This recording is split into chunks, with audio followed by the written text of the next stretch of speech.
Today we're going to talk about everything I read in September. I read a total of 12 books across a variety of genres, including literary fiction, some short story collections that were speculative, and then some nonfiction as well. So I'll start with Vanishing World by Sayaka Murata. This was translated from the Japanese by Ginny, tapley, takemori. And I was really excited for this book. It came out earlier this year, and I have previously read a book by this author before called Convenience Store Woman. This is a futuristic novel in which we are set in a time where all babies are conceived via artificial insemination. Our main character, Amane, comes to find out that her parents had sexual intercourse to produce her.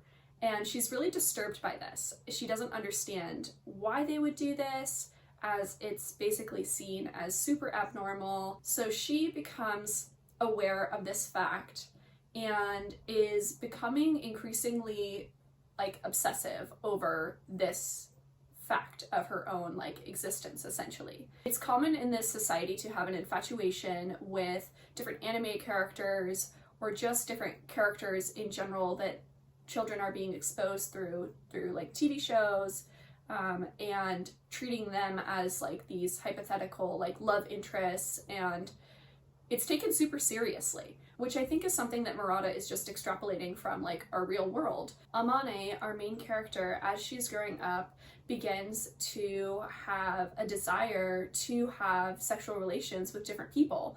An early boyfriend of hers, then she becomes married, and she begins to question this within herself. Why does she feel this way? Is it wrong and is it right? Her and her husband then go to live in this experimental community, essentially, where all the children that are born are considered raised by the entire group of people who are living there. And her husband go to live there and talk about having a child of their own, and also if potentially her husband would carry the child, because at this point they have developed a technology to where men can carry a pregnancy. The book's premise is very fascinating, but what was so disappointing was that in reality, this book was quite boring. She is constantly revisiting this idea that she was conceived in an unnatural way, and that she also is having these desires to have intercourse with other people, and is also trying to both repress that and address it at the same time. But these conversations, interactions are just all very circular and don't really get us anywhere.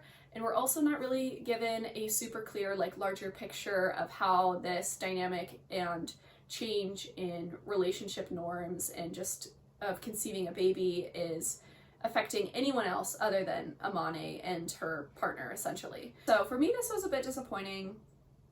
I did like Convenience Store Woman more, though I wouldn't say I loved that book. I thought it was alright. But I do want to continue to read Sayaka Murata. I do still want to read Earthlings. Her ideas and premises are so engaging, but I find the execution to be just a bit bland for my taste. The Tale of the Panther and the Dove is a book that is by Assata Shakur and Leila Khaled, though it kind of really isn't, in that it's just more so a collection of some of their speeches and different essays, and this was compiled by a small indie press, which I did end up having issues with, unfortunately.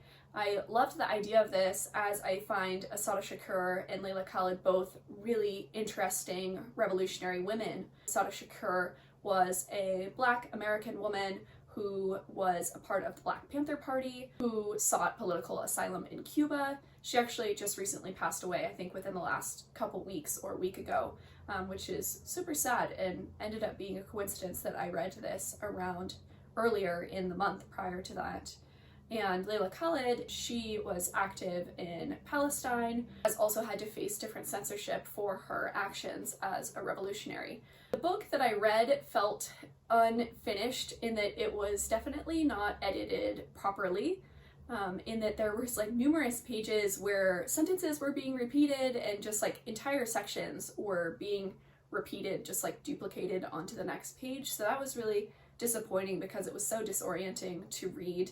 I do find that their words are so powerful. I mean, you can't deny that. So overall, this was a very good read for that reason. The other thing I found odd about this book was there was a section in the back which was essentially just like a list of quotes from both of these women, which just seemed kind of out of place. I would rather read their speeches or statements in their entirety rather than just a glossary of quotes, essentially. So I did find that odd. I do think that, of course, like an independent small press, I'm sure didn't have much of a budget for this, which resulted in those mistakes being made, but it is still quite disappointing. But I'm glad that they did go ahead and publish these words, and also did make the connection between these two women, as I think you can see a lot of similarities in their actions, beliefs, and of course the response that people had to them and the respective governments that have sought to persecute them. Bandit, A Daughter's Memoir by Molly Brodak. This is something I've wanted to read since I did read Blake Butler's book Molly earlier this year. In Butler's book, he details Molly's death, which was by a self-inflicted gunshot wound, and his relationship with her. And overall, it left a bad taste in my mouth. I felt like I needed to hear Molly's words from her own mouth, essentially. And Bandit is Molly's memoir of her childhood. She had a very unique childhood in that her father was a bank robber. He committed multiple robberies of holding up banks and stealing large sums of money and then kind of escaping and continuing life as normal to fuel like a gambling addiction and just overall money issues. And this was something that Molly was not fully aware of as a child. There was certainly a kind of rose-colored glasses. Her father was certainly a manipulator and a liar. Her sister and their mom was subject to all of this. And Molly has established a relationship with her father, though he is serving time for his robberies. I don't think many people had this childhood experience. I liked this, and parts of Bandit were included within Blake's book, which made me curious to read this, especially because I liked the language and the words that I saw there. However, I do think that Blake took kind of the best parts of it, in that he chose the parts that Molly used like beautiful language or just had kind of something profound to say about her experience, while much of this book is just pretty simplistic in recounting the events of her childhood. I certainly felt for her. I also found it fascinating that her and her sister had quite a bit of a difference in the way they viewed their circumstances and the way their outcome is with their relationship to their father. I'm glad to have read it. I don't know if I'll be reading any more from Molly Brodak. I do know she has other books. I believe she also wrote poetry. I think that was her main form of writing, but I don't know if I'll continue there, and I'm very uninterested in Blake Butler after reading his book earlier, so I think my journey with those two authors has likely come to an end there. Nothing But Blackened Teeth by Cassandra Khaw. This was potentially the worst book that I read this year. It was very bad. We are following a group of friends, though it's hard to call them friends when they're like so nasty to each other. They're really mean to each other for a lot of no good reason. They travel to Japan for the wedding of two of them to this like elaborate old house. And this is a mix of a haunted house and a ghost story. So of course there was, in years past, a girl who was buried under the house and has since kind of entrapped or taken the lives and souls of other girls who have visited this house and is haunting the group of friends who are also in relationships with one another and had been in previous relationships with one another, which ensues a lot of like drama and just like, again, nastiness towards one another, which kind of goes against the whole idea if you were to assemble a group of friends, a very, very small group of friends for a pair's wedding. you would think that these people would get along a lot better than they actually do. What made this book really bad was the writing. It was very cringy, just how many similes and metaphors the author weaved into nearly every single sentence throughout this novel. And most of them made zero sense as well. So that just was kind of even worse. It felt super bloated in its language. And ultimately it wasn't really scary either. I didn't feel thrilled by it, and the ending was super lame. So definitely one of the worst of the year. I powered through it because it was a book that me and my sister chose to read together this year. Unfortunately, many of those books we've selected for ourselves have been very poor, but we will continue on and hopefully find a good book to read together soon. The next two books I read back to back as they have some relation to one another. The first being Marsha, The Joy and Defiance of Marsha P. Johnson by Tourmaline.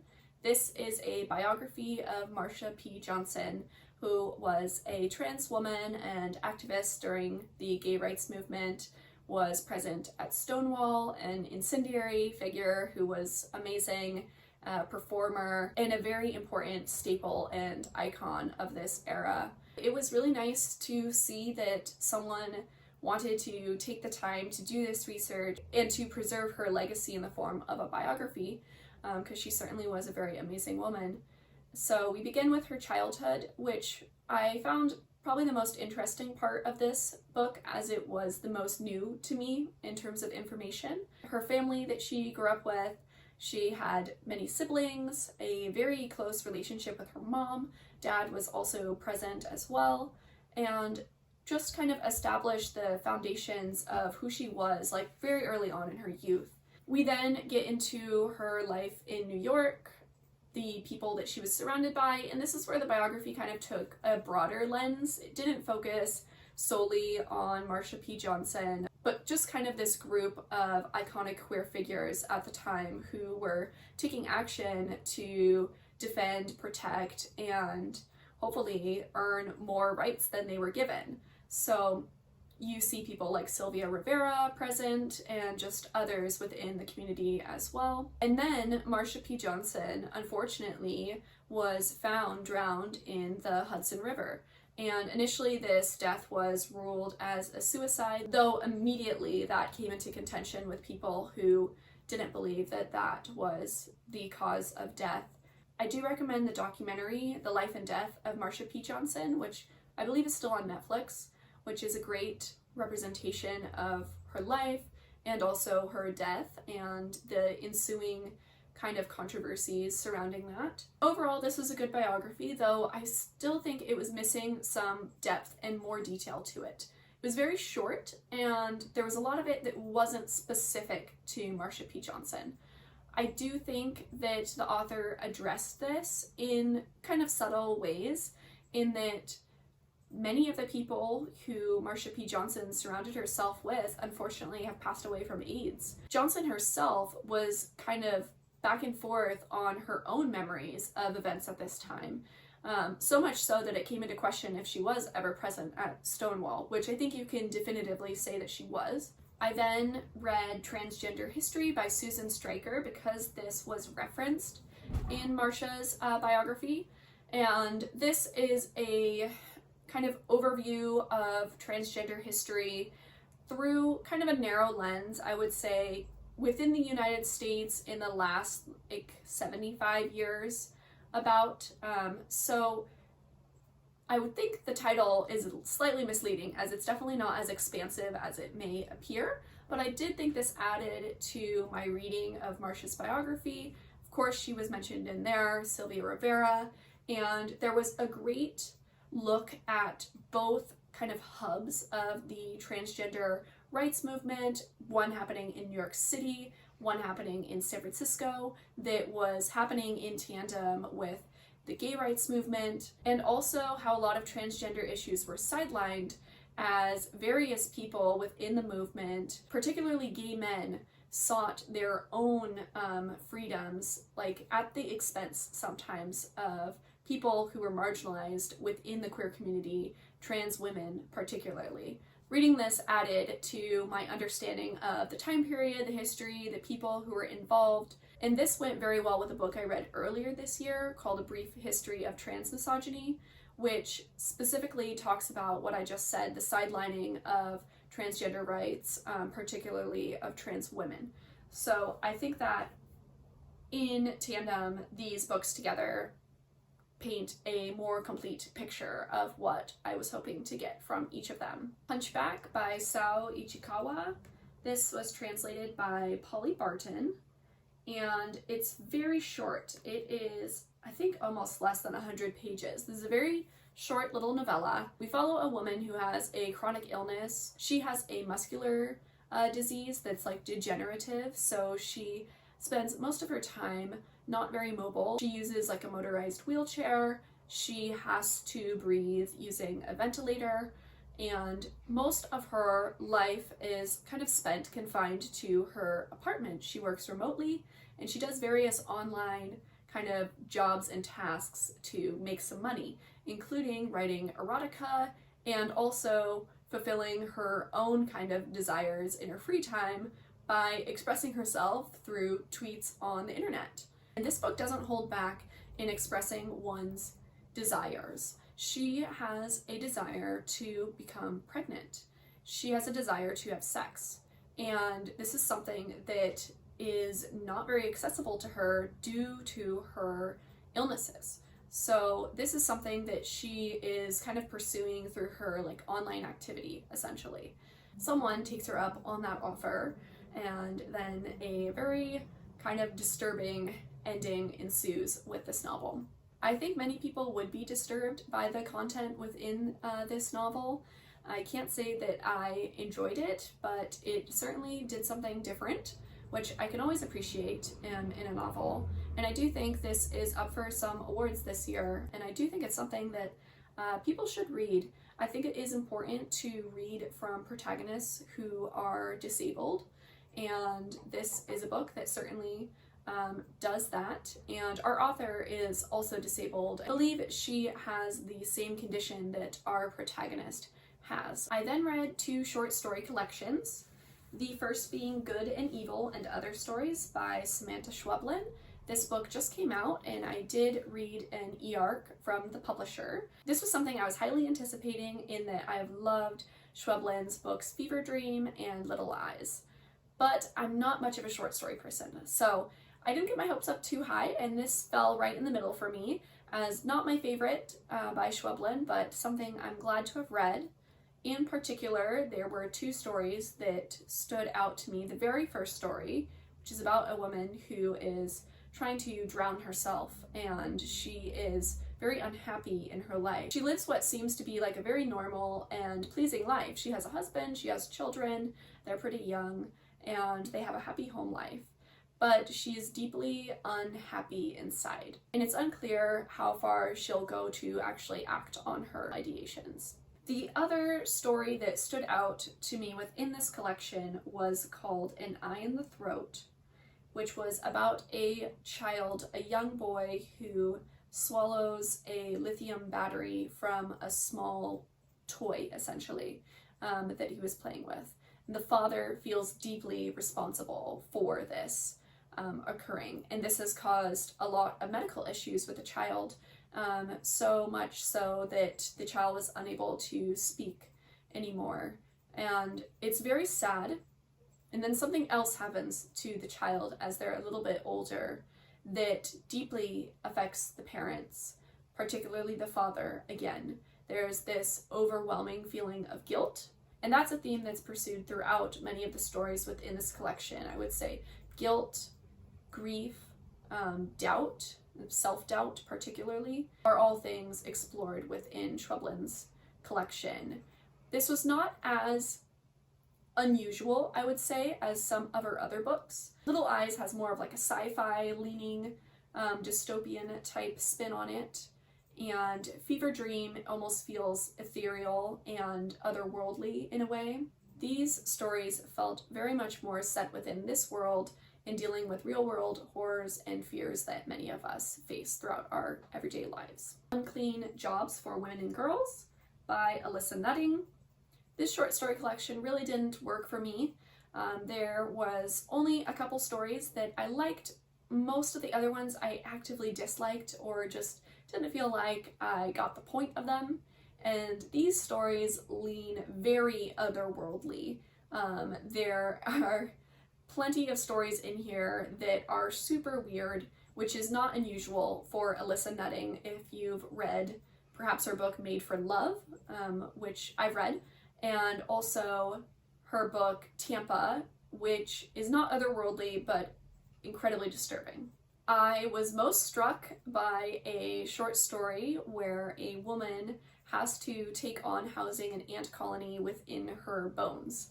We're in a world where there is no more room for any organisms to inhabit this planet, but we still care enough to preserve them, so they must be housed in human bodies and be coexisting and living together.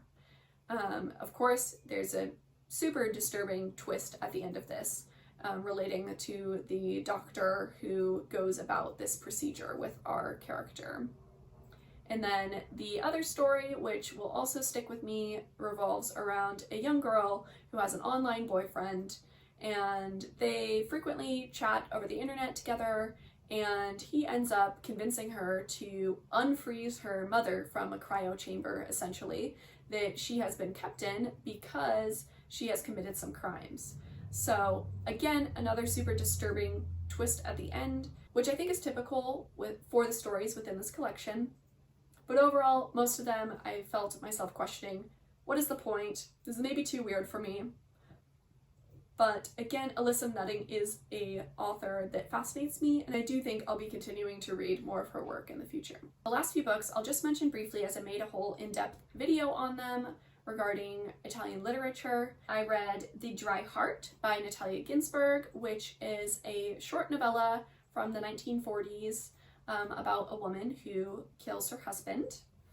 Fratu Malja by Elena Ferrante, which is a nonfiction book, which is a collection of her interviews where she discusses her writing process, things about her decision to keep her identity anonymous, and other things relating to her books. And Ties by Domenico Starnone, which is another book about a husband and a wife, infidelity in the marriage, and the ensuing outcome of that and its effect on their children. These 3 books I read and talked about in my video, which I will link here. Overall, these were the most successful books I read this month. I really enjoyed all of them. Ferrante is one of my favorite authors.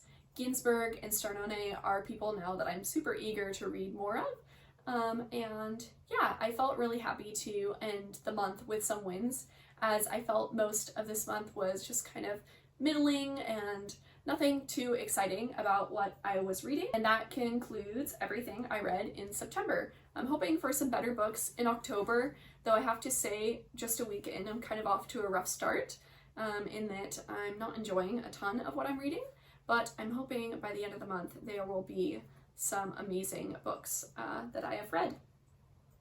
Let me know if you've read any of these and what you thought, and I will see you next time.